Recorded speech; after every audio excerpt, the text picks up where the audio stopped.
등장 5년 차. 정말로 북한에서 첫 여성 지도자가 나오는 걸까요? 북한 김주애가 후계자에 내정되는 단계로 접어들었다. 조금 전 국정원이 발표한 겁니다. 그동안 그냥 유력하다 이 정도로 좀 조심스럽게 말해왔던 국정원이요. 이런 수위의 표현을 쓴 건 이번이 처음입니다. 현 단계에서 김주애를 후계자로 판단하는 것은 성급하다라는 후계자나 수령에 대해서만 쓰는 향도라고 하는 표현을 쓰는 것으로 보아 상당한 정도의 후계자 구도가 어느 정도 굳혀져 가는 것 아니냐. 기본적으로 김주애를 세습을 염두에 둔 하나의 서사를 완성하기 위한 과정으로서 방중했을 것으로 국정원은 분석을 현장 시찰을 할 때 일부 시책에 대해서 직접적인 의견을 내는 상황 등 이런 후계 내정 단계라는 표현이 가미된 점이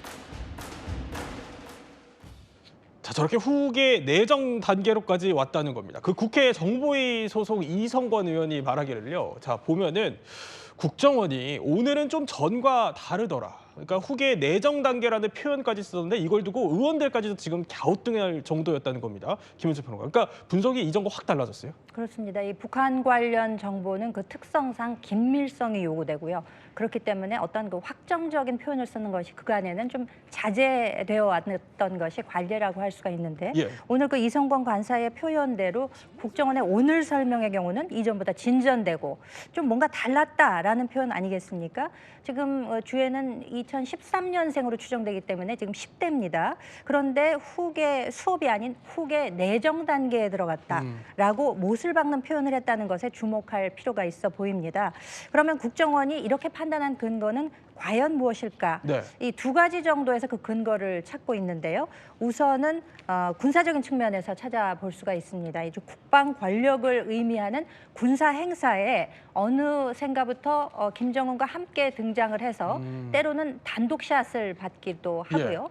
단독 사열을 받는 경우도 있었습니다. 그러니까 이게 의미하는 바가 있다는 거죠.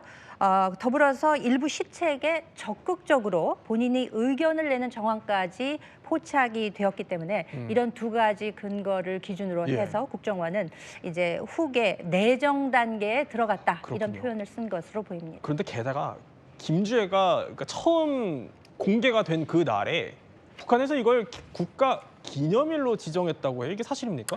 물론 따로 명분이 있기는 합니다. 저 때가 2022년 11월 18일이었는데요. 네, 김주애가 세상에 처음으로 공개된 때이기도 합니다. 그러면서 북한이 ICBM을 순환비행장에서 쏘아 올렸던 날이기도 하거든요. 그래서 북한은요, 전날을 국가기념일인 미사일 공업절로 지정을 했습니다. 전문가들은 아직 나이가 어린 주애를 전면에 내세울 수는 없으니까 ICBM 성공을 기념하는 형식으로 존재감을 각인하는 것 아니냐 이런 분석을 내놓았는데요. 결국 김주애 등장에 의미를 부여한 것만큼은 분명한 것 같고 새로운 기념일을 만들어서 성과를 가시하겠다 이런 의도 있어 보입니다. 그런데 국정원이 눈여겨본 정황이라고 해야 될까요? 그건 하나가 또 있습니다. 바로 이때입니다. 그러니까 참배하러 나선 새해 첫 일정이었는데 저렇게 센터 자리를 턱하니 차지한 것도 놀랍지만 저 장소가 김일성, 김정일 시신이 있는 그 금수산 태양궁전이었잖아요. 네, 그렇습니다. 태양궁전이라고 하면 김일성, 김정일 시신이 안치가 되고 있어서 뭐 북한의 주체 성지다 혹은 북한판 피라미드다라고 불리는 그런 대표적인 장소입니다. 여기에 등장을 했으니까 한껏 대폭 존재감을 높였다라는 게 국정원의 분석이고요. 여기에는 김부자의 시신뿐만 아니라 그 내부에 두 사람이 사용하던 그런 벤츠라든가 유람선, 열차 객실 이런 것들까지도 전시가 되어 있고 북한에서는 법으로까지 이제 이런 시신 관리를 철저히 하고 있는 곳입니다. 또 관리 주체도 이 러시아의 전문기관을 통해서 이 미라를 유지하고 또 보존하고 있고요. 매년 유지비로만 수십억을 쓴다고 하고 또 규모도 상암 경기장의 17배 크기라고 하니까 뭐 규모는 더 설명할 필요가 없을 것 같습니다. 거기서 아버지, 엄마 양옆에 끼고 증조 할아버지, 할아버지한테 인사를 한 것이다 보니까 결국 이 말은 내가 이 차기 지도자다라는 그런 선언이다라고 해석을 할 수 있지 않나. 또 북한 주민들한테도 상당히 강력한 인상을 줬을 것이라고 보고 있습니다. 이런저런 사실 뭐 건강설이 나와도 아직은 대외적으로 멀쩡한 김정은이 13살짜리 딸에게 중앙 자리를 턱 내준 겁니다. 자, 보면은요. 이렇게 김정일, 김정은조차도 후계자 시절에 최고 지도자 제치고 정중앙에 간 적이 거의 없다라고 전문가조차도 상당히 의아하게 받아들였었는데 그도 그럴 만한 게 새로운 권력이 나타나면 이런 일이 생길 수 있기 때문입니다. 최고 존엄의 후계자가 지정됐다 그러면 어떤 사람들이 항상 줄을 가서 서요. 거기에. 항상 김일성 때도 그랬거든요. 김정일이 후계자가 된 다음에 김일성한테 줄 섰던 사람들이 다 당간부에서 제거가 돼요. 황장엽 비서가 와서 한 얘기인데 아들한테 너무 일찍 권력을 넘겨준 걸 김일성이 후회를 했대요. 그러니까 마지막에 80년대 한 중후반부터 자기한테 자기 말이 명이 안 서는 걸 느낀 거야, 김일성.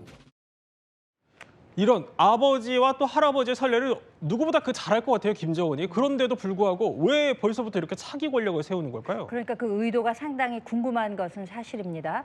사실 김정일의 경우는 그 승계를 받은 시점을 보자면은 본인 나이 52세 때였고요. 그리고 김정은의 경우에도 빨랐다고 하지만 29세 때 이제 후계를 물려받았던 것이거든요. 네. 그렇기 때문에 아직까지도 10대인 김주애를 왜 이렇게 부각시키는 것인가? 그러면은 정작 나중에 진짜 후계자인 아들은 어딘가 따로 숨겨져 있고 지금 일단 김주애를 저렇게 앞에 내세우는 것이 아닌가 이런 관측들도 상당히 분분했었거든요.